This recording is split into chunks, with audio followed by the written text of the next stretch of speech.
Who controls the Straits of Hormuz in 3 years? Is there an American military base in Bahrain? What happened to the Fifth Fleet? It used to be there. Where is it now? Who's controlling the energy flows out of the Middle East? These are measurable phenomenon. They're not susceptible to Ben Shapiro being like, wagging his eyebrows at you and telling you you're an anti-Semite. It doesn't matter what he says. And so it puts them in a very tough spot.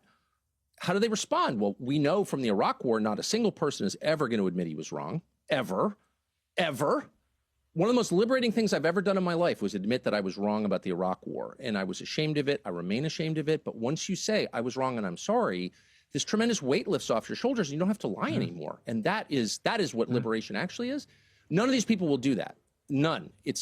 They feel no compunction and they won't. So instead what they're doing is they're just going bonkers on the attack because, and this is a precept that Israel lives by, the best defense is a strong offense. So rather than like debating you on the terms or admitting that they were wrong in their forecasts and there was no popular uprising in Iran and we've lost control of the world's energy, they're going to say, Piers Morgan, you're a Nazi. Megyn Kelly, you're a Nazi. And you're just like, what? That is a kind of insulation that they're constructing around themselves to prevent, well, any kind of soul searching about how did I get it so wrong? And all these people died because I was wrong. They don't want to deal with that. But it also allows them just like keep going on to the next war of conquest or the next satanic disaster that they'll back, which they will.